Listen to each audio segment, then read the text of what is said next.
प्रश्न संख्या 19, निम्नलिखित संख्याओं का वर्ग ज्ञात कीजिए जिनके इकाई अंक में 5 हैं। एक्सरसाइज 3.2 का प्रश्न संख्या 1, यदि किसी परिपूर्ण वर्ग संख्या के अंत में शून्यों की संख्या कितनी हो कि उस संख्या का वर्गमूल पूर्णांक मिलता है। देखिए समझिएगा, सबसे पहले बोला यदि किसी संख्या कैसी संख्या होना चाहिए, परिपूर्ण होना चाहिए। तो परिपूर्ण का मतलब जिसका वर्ग बने, जैसे देखिए 49, 64 है ना, 36, ये सब क्या है, परिपूर्ण संख्या है। कह रहा है तो उस संख्या में शून्यों की संख्या कितनी होनी चाहिए। तो देखिए एक शून्य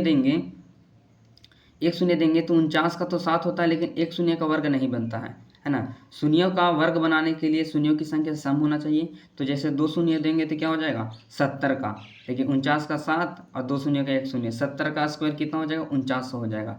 यानी कि शून्यों की संख्या हमें कितना देना पड़ेगा, यहाँ कितना दिए, सम, यानी 2 का मतलब होता है 2 शून्य दिए यानी कि सम दिए, है ना। यहाँ भी कितना शून्य देंगे, 2 शून्य देंगे तो क्या हो जाएगा, ये 80 का बन जाएगा। यहाँ 2 शून्य देंगे तो कितना, 60 का बन जाएगा। तो बोल रहा था कि जब कोई परिपूर्ण वर्ग दिया हो उसमें शून्यों की संख्या कितनी होना चाहिए, तो सम होना चाहिए। 2 शून्य देंगे, 4 शून्य देंगे, 6 शून्य देंगे, उससे कोई दिक्कत नहीं है। तो कितनी होना चाहिए, तो सम होना चाहिए। तो इसका आंसर हो जाएगा सम।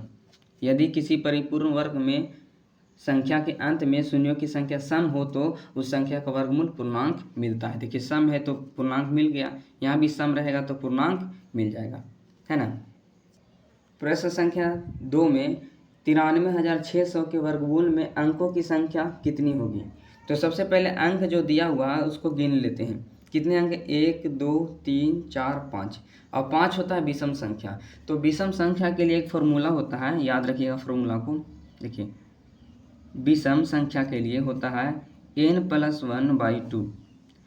n हम किसको माने, ई अंकों की संख्या को n मानेंगे। कितना दिया है, 1 2 3 4 5, तो यहाँ 5 लिखिए, n के जगह पर +1 देंगे और बटा 2 कर देंगे। कितना हो जाएगा, 6/2, कटेगा से 3 बार में, 2 तिया 6, तो हमारा आंसर हो जाएगा 3। तो 93,600 में के वर्गमूल में अंकों की संख्या 3 होना चाहिए। कितना होना चाहिए, 3। ठीक है। प्रश्न संख्या 3 में देखिए बोला है इतना के वर्गमूल में अंकों की संख्या क्या होगी। इतने के वर्गमूल में अंकों की संख्या बताना है। इसका जो वर्गमूल निकलेगा उसमें कितने अंक होंगे, इसको पहले काउंट कीजिए। 1 2 3 4 5 6 7 8 9 10, यहाँ पे 10 है और यहाँ पे 5 था, यानी यहाँ विषम संख्या तो यहाँ पे दिया और सम संख्या। तो सम संख्या का फॉर्मूला होता है n/2 और विषम संख्या को होता है n+1/2 होता है। ये विषम संख्या के लिए हो गया और ये सम संख्या के लिए हो गया। तो जब हम नंबर को यहाँ पे अंकों को गिने तो कितना आ गया, 10, और n को मानेंगे 10 और बटे 2, कटेगा 5 बार में, यानी यहाँ पर हो जाए इतना के वर्गमूल में अंकों की संख्या 5 होगी। प्रश्न संख्या 4 में 289 के वर्गमूल के इकाई स्थान का अंक कितना होगा। तो 289 का जब हम लोग वर्ग निकालेंगे तो देखिए 17 का वर्ग होता है 289, 17 × 17 तो कितना, 289 होता है। तो देखिए इसका ऐसे लिख सकते हैं 17 का स्क्वायर। तो बताइए इसका इकाई अंक क्या है, 7 है, तो इसमें क्या हो जाएगा 7। 289 के वर्गमूल के इकाई स्थान का अंक 7 हो जाएगा। प्रश्न संख्या 1 का 5 देखिए, कहता है 4000 का वर्गमूल पूर्णांक यानी पूरा प्राप्त करने के लिए अंत में कम से कम कितना शून्य देना होगा। देखिए 4, ठीक है, 4 तो 2 का स्क्वायर होता है और शून्य की संख्या 3 है ना। हम लोग जानते हैं कि जब भी किसी वर्ग में जब भी किसी अंक में शून्यों की संख्या विषम होता है तो परिपूर्ण वर्ग वो नहीं होता है ना। उसमें शून्य की संख्या को सम होना चाहिए तो परिपूर्ण वर्ग बनता है। तो इसमें देखिए शून्यों की संख्या कितना है, विषम है, 3 है, विषम है, तो परिपूर्ण वर्ग नहीं बनेगा। तो इसको हमें परिपूर्ण वर्ग बनाने के लिए शून्य की संख्या को कितना बढ़ाना होगा, तो सम करने के लिए 1 शून्य और बढ़ा देंगे तो ये परिपूर्ण वर्ग बन जाएगा। तो बताइए यहाँ पर लिखेंगे 4000 का वर्गमूल पूर्णांक पूरा प्राप्त करने के लिए अंत में कम से कम 1 शून्य और देना होगा, 1 शून्य और देना होगा। तो हमारा आंसर यहाँ 1 हो जाएगा। अब देखिए प्रश्न संख्या 2 में बोला है 900 का वर्गमूल निम्नलिखित में से कौन है। 4 ऑप्शन दिए हुए हैं। देखिए 900 का वर्गमूल होता है 30, 30 का स्क्वायर निकालेंगे तो 900 होता है ना। देखिए कैसे,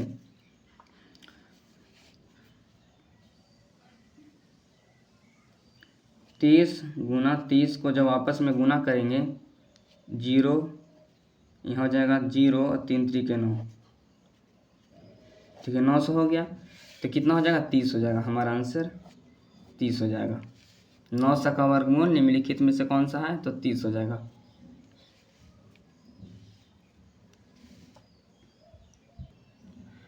प्रश्न संख्या 3, निम्नलिखित संख्याओं के वर्गमूल ज्ञात करने में इकाई अंक की क्या संभावना होगी।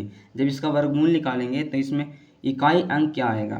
देखिए इसको बनाने के पहले हम लोग 1 से 10 तक का वर्ग लिख लेते हैं। तो लिखेंगे 1 का वर्ग कितना होगा, 1, 2 का वर्ग 4, 3 का वर्ग 9, 4 का वर्ग 16, 5 का वर्ग 25, 6 का वर्ग 36, 7 का वर्ग 49, 8 का वर्ग 64, 9 का वर्ग 81 और 10 का वर्ग 100 हो जाएगा।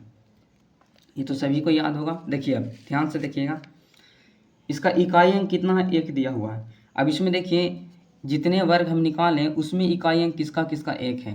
तो देखिए 1 का है, तो जब इसका वर्गमूल निकालेंगे तो 1 आ सकता है इकाई अंक में, या तो 9 का, किसका 9 का। तो इसमें हो जाएगा 1 या तो 9। देखिए 1 का स्क्वायर 1 आता है और यहाँ पर 1 लिखा हुआ है, तो ये भी संभावना है कि आ सकता है, यानी जो अंत वाला जो अंक है, इकाई अंक जो है 1 आ सकता है।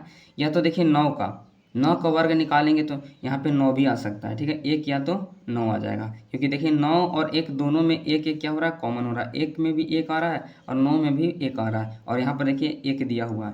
तो 1 या तो 9 का जब इसका वर्ग निकालेंगे तो इसके अंक जो है इकाई अंक 1 या तो 9 आएगा। इसमें देखिए 6 दिया हुआ है, तो 6 देखिए कहाँ कहाँ पर है। देखिए एक 4 का स्क्वायर 16 होता है, तो एक 4 आ सकता है और एक 6 होता है। तो यहाँ लिखेंगे 4 या तो 6, क्या हो जाएगा 4 या तो 6, क्योंकि देखिए इकाई अंक में 6 मिला और यहाँ पर 6 किस में है, तो एक 4 में मिल रहा है और एक 6 का वर्ग 36 में 6 आता है और 4 का वर्ग 16 में 6 आता है। इसके बाद देखिए, इसके बाद है देखिए अंत में 1 है, अंत में कितना है 1 है, तो इसमें क्या होगा, 1 के लिए देखिए 1 का वर्ग 1 आ रहा है यहाँ पर, एक इसमें पहला तो 1 आएगा और दूसरा देखिए 9 का स्क्वायर में 1 आ रहा है, तो इसका 1 या तो 9 आ जाएगा।